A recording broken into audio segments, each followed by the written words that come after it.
Hey everybody, I'm Ben Gromyko from InterNACHI. That's the International Association of Certified Home Inspectors. We do crazy things like free online webinars where we get experts in the industry to share some of their knowledge to us home inspectors so that we can do a better job. And when we're out there, we want to do really two things. We want to get back home, so we want to protect ourselves, but also the things that we do on site, like inspect buildings and homes, we want to protect other people as well. So I hooked up with my buddy, Tommy Davis. He's a master electrician, and he is focused on protecting other people in a particular way. In one way that frankly, I wasn't even thinking about.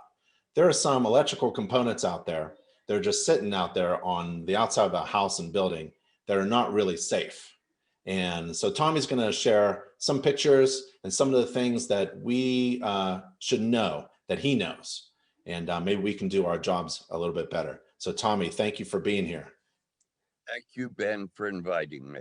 How many years have you been an electrician?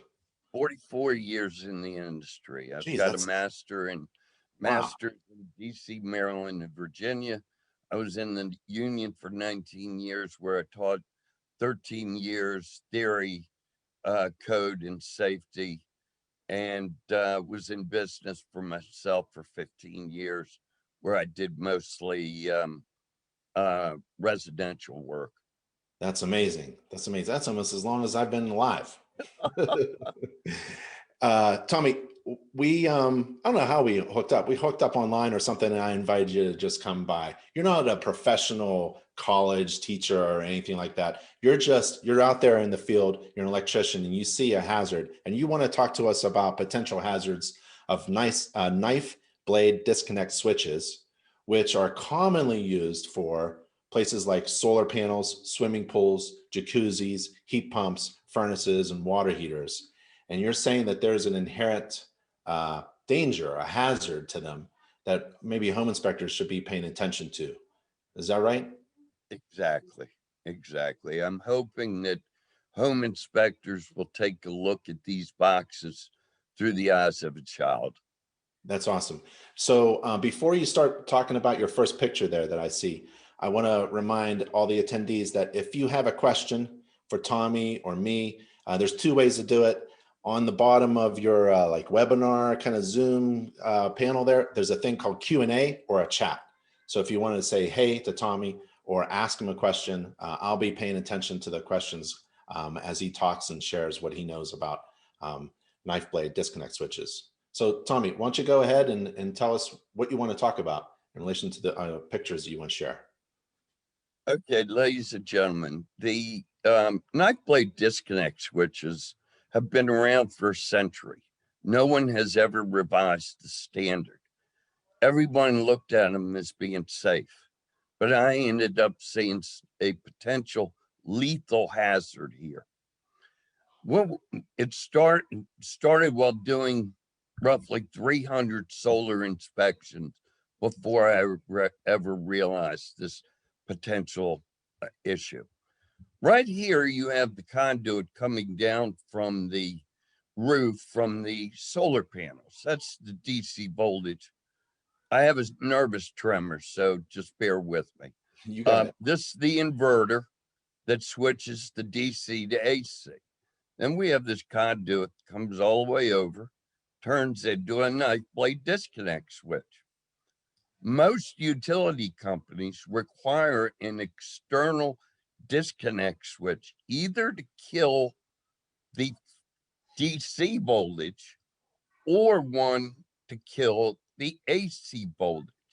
They don't want the solar grid feeding back into their utility service while they are working on the service. So here we have this disconnect, then it goes down this conduit, pokes into the panel where I'll discuss that in a minute.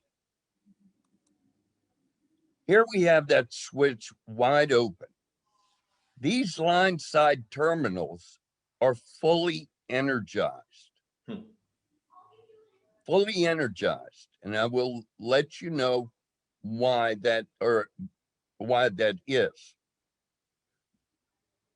These load side terminals are fully energized. Fully energized with the switch open.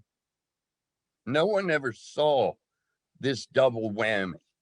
If a child pulls down on this handle, flips that little flip latch, you've got 240 volts on the top, 240 volts on the bottom.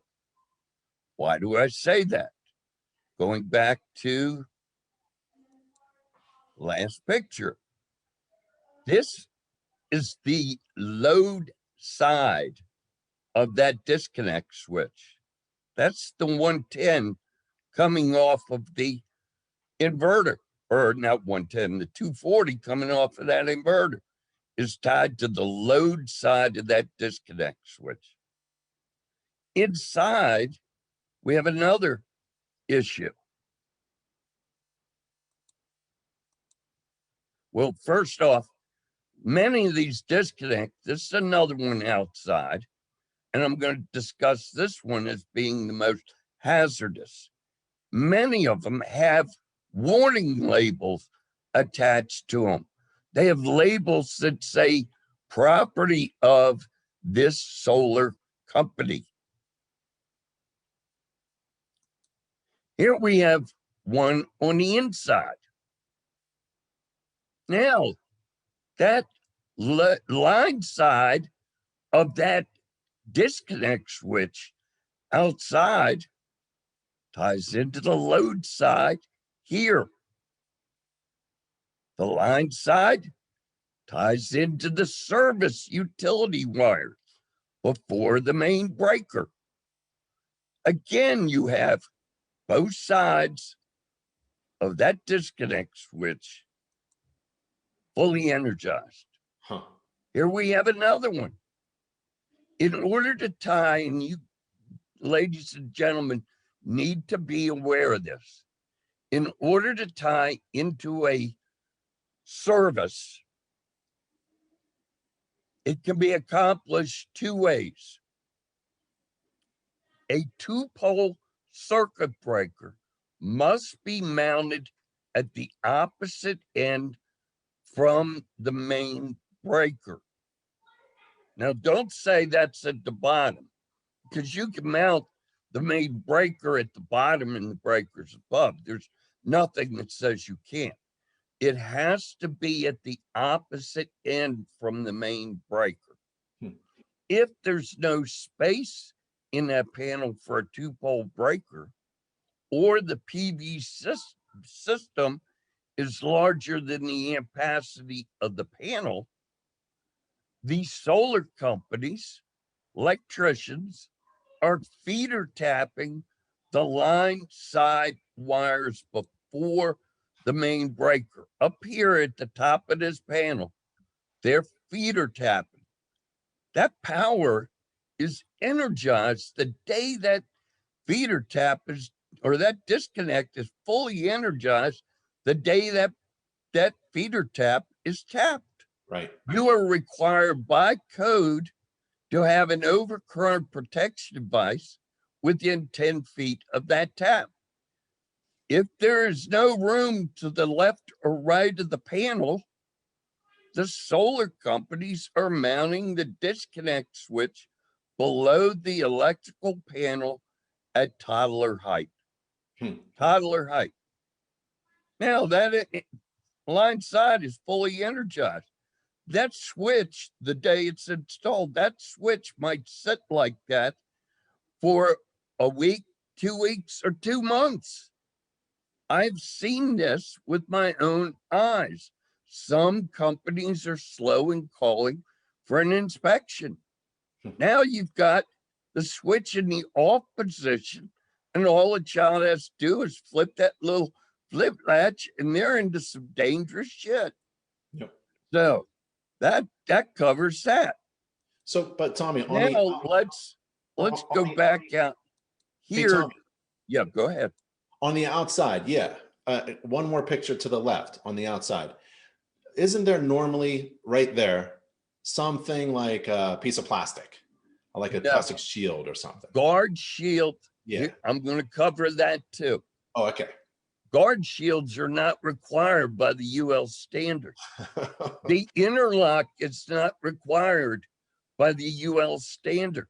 Yeah. Now we come over to. I usually see them missing anyways. No, but so anyway, the guard shields are only on 100 amp and larger disconnects.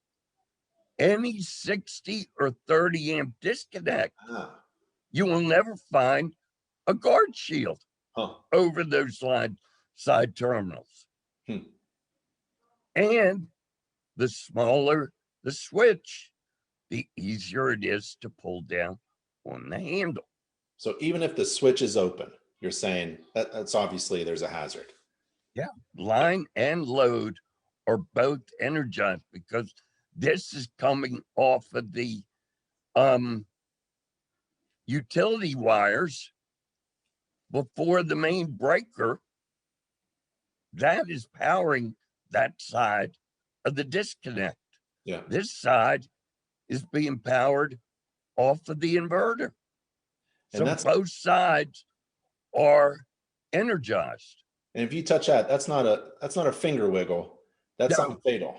And you know damn well that the child is going to have one hand on that box. That's grounded. Yeah. And children are enticed by nice shiny objects. We got it, the perfect remedy for a lethal hazard. Yep. Now we have this switch. I'm not trying to call anybody out. Sure. At all. But these people have known about it for 3 years. And I hope that they would have led the industry, but they didn't. This switch here, give me a second, because I actually have that switch.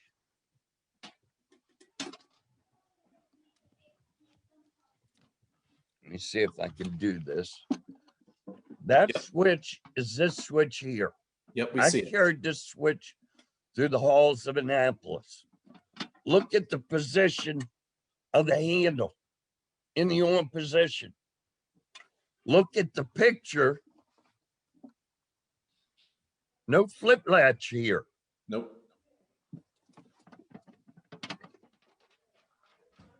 That's how easy it is for a child to get in this box. Yep. We teach children with a round peg and a round hole. I guarantee you a child can lift up a cover. Yep. Now, I ended up I discovered the hazard in 2016, right around spring, late spring. And I got fired by a job because of this. While I was looking for a job, I sent my Governor Larry Hogan, a document explaining the hazard. I also sent it to mainstream media.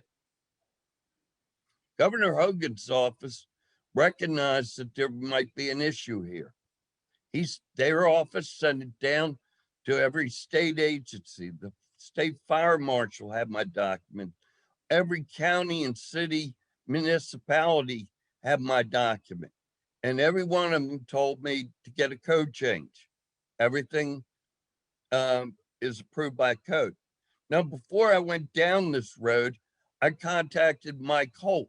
I'm an intelligent man about the code, and I researched it up and down, couldn't find anything. And Mike Holt's words were, everything they're doing is by code. I understand your passion. And if you want to get something done, get a law done. Well, I'll follow up with this in a minute. But this was the Maryland Senate president has been in office for 30 years. In that seat, they already have a building wing named after him, and he's still alive. And this is Governor Hogan that many of you have seen on the media lately. Anyway, I sent it to them and everybody said, get a code change. I submitted a code change to the 2020 code, but the NEC's website's kind of hard to negotiate. So I ended up sending a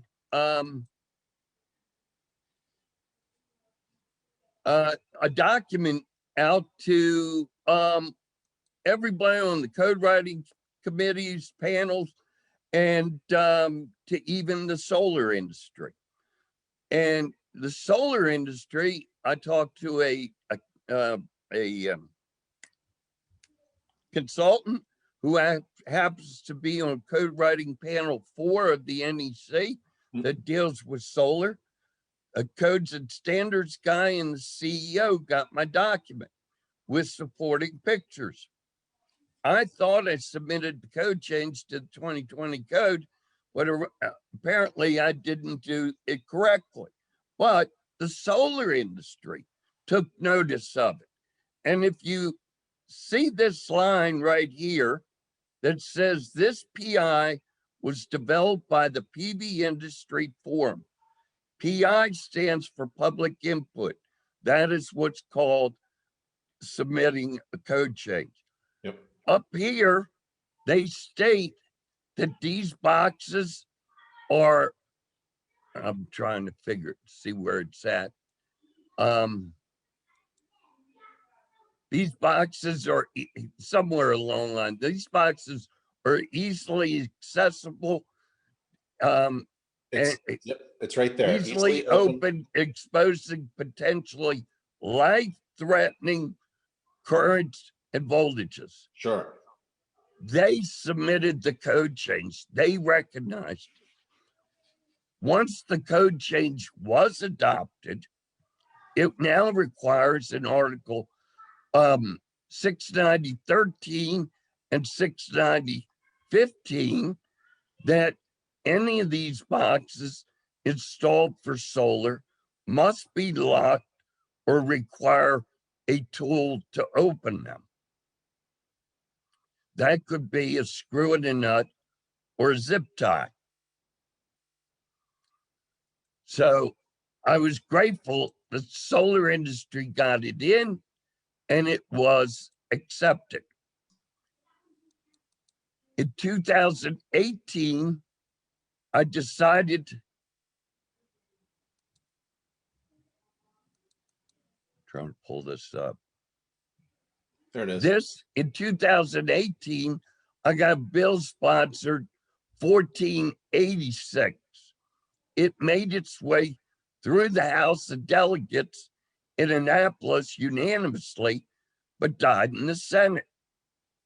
Knowing that I needed the Senate support, I ended up contacting and had a one-on-one meeting with the Maryland Senate president that I just showed you his picture.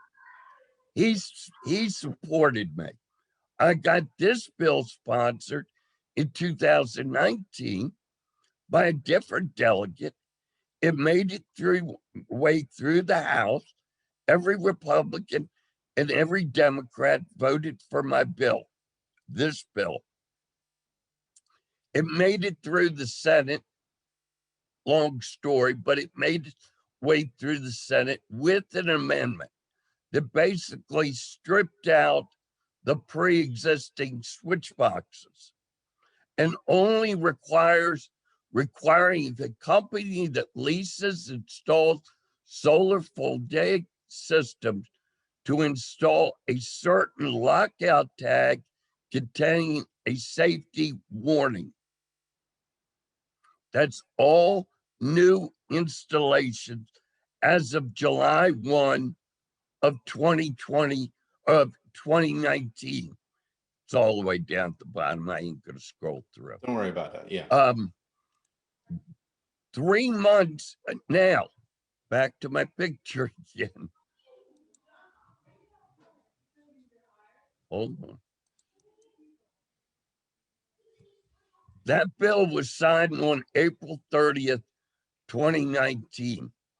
That room was filled with mainstream media outlets. Not a single one approached me about this bill. 3 months after my bill went into law, knowing that the media never exposed it, electricians and solar companies weren't aware of it, and the inspectors weren't aware of it. 3 months after that bill went into law, I called every county inspection municipality and city municipality, and not only one, Baltimore City, were the only ones that knew about the law. Hopefully, they're now enforcing it. This year, in March, I spoke in front of the PG County Council and the Frederick County Council about the pre-existing. Frederick County, I am grateful to say, is going to research their records, and any home that got a solar permit will receive padlock seals. Nice. When I wrote that bill, I used lockout tags. That's what's commonly used in locking these boxes out. That's what OSHA approves. But OSHA doesn't deal with inside of a home. Right. So padlock seals are similar to what the utility companies use. They are made in UV plastic that can be printed a warning on it, and then the metal clasp that goes through the locking mechanism, and they literally cost a penny or less a piece. The cost to the county will be $6,000 estimated because they're that cheap. Yeah. Okay. So Cool. when I got my bill passed, this bill, I want to clear up. No, wrong slide.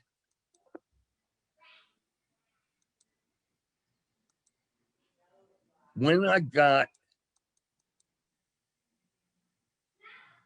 this bill passed, it says lockout tags. I ended up discovering lockout tags they're not cheap, and they don't conform to using outdoors. And before I got fired, I ended up encouraging my colleague and I to use a zip tie, a UV protected zip tie. And I figured, wow, maybe I could get one printed on. And I got 1,000 of these done. I then burnt a scorch mark on the back side about half an inch from the end, so that when you tighten them up, right, they're like that. That way you cannot get in it. And they were printed with "danger, do not remove." I did not intend to profit off of saving a child's life, but if I can offer something cheaper than what's out on the market, why not? And there are some tags, there are plastic tags out there that are not UL, they're not UV protected, right? They'll just fall off. Yeah. So I started a company called Tommy Ties. But before I ever got it off the ground, I discovered padlock seals. And I couldn't compete with something that cost a penny or less a piece. But people think that I tried to profiteer off of all of this. And I wanted to just, shoot that down. Sure. Now, the last part, and I'm almost done. This is UL. Hold on.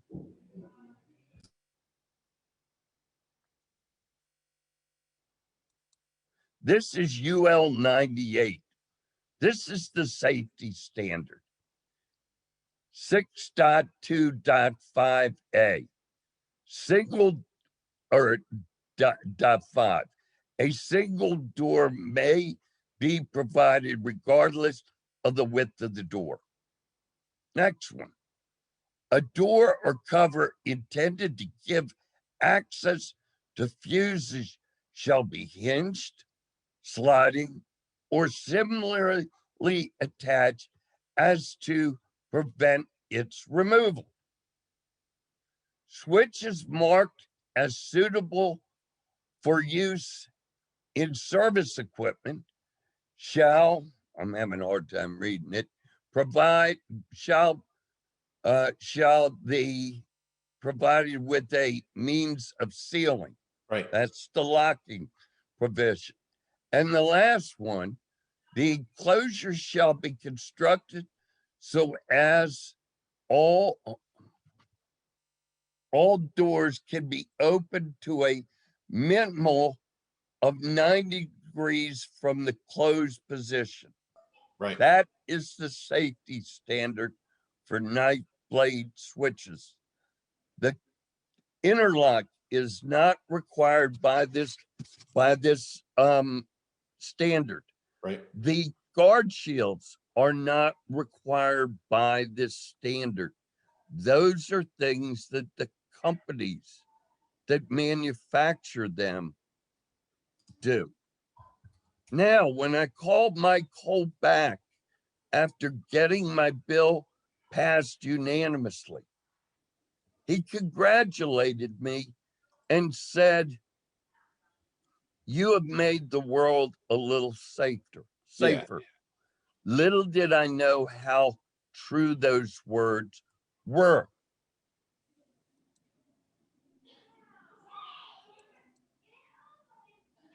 This switch here, if you open the cover, first off, this switch here, their parent company is Schneider Electric. Schneider Electric's corporate office is in France. In France, not here in the United States, and not in Germany with the name Schneider. But if you open this cover, you will see a label, actually, the side of the box. You will see a label, made in Mexico. Yep. This is a worldwide, potentially lethal hazard that no one ever realized. No one. And the other thing, I have done this without the support of any company, agency, or organization, or the most important, not the first hazardous statistic. But if a child can do that, Yep. get in one, I've been able to convince a lot of people. That's awesome. Last thing as I finish up,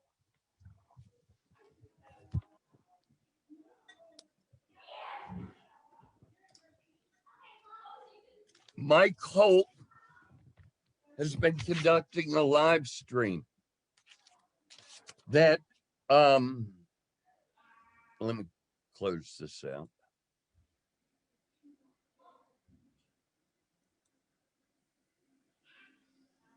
I hope. Trying to get back to, you hear me? Yep. You're trying to get back to what? I'm trying to get back to the full screen, but I can't seem to do it. But Oh, if you all can see me, yeah. that's okay. This, Mike Holt on April 21st, devoted his first 20 minutes talking about everything I've accomplished. That's He's good. the nation's leading electrical code expert. He's known within 15 different countries as the expert. He devoted the first 15, 20 minutes talking about me. And at the very end, he said, "Tommy, you've been a pain in the ass." What? And he's true. We actually started the live stream saying this guy's a pain in the ass. He's still a pain in the ass. He said he called me every name in the book. He called the IBW, you name it. I call people. I was passionate about this, and people just were not listening. But Mike ended up saying at the very end, he said, "Tommy, you never gave up." He said, "You're my hero. You're my hero." That meant special. Well, Tommy. EC&M magazine, electrical trade magazine, Yep. devoted 5 pages or 6 pages talking about this hazard. Yep. And now I am grateful to InterNACHI for being able to share this with the members and get it out there and get it into code requirements for home inspections. Right. Lastly, last year, or 2019, yes, last year, someone submitted my name to AARP. Out of 40 nominees, they selected me to receive this beautiful award called the Andrus Award, named after the woman that started AARP, and it was given to me for outstanding public service. I'm proud of what I've been able to accomplish, and now to be able to tell as many people out there, please look at these things through the eyes of a child. Now, if my code public inputs are approved, that'll be 2023. Then we're looking at another year to 2 or more before the municipalities started adopting that code. We're looking at 5 years before other knife blade switches are secured. So in the meantime, home inspectors, my God, you stretch across the US and Canada and beyond.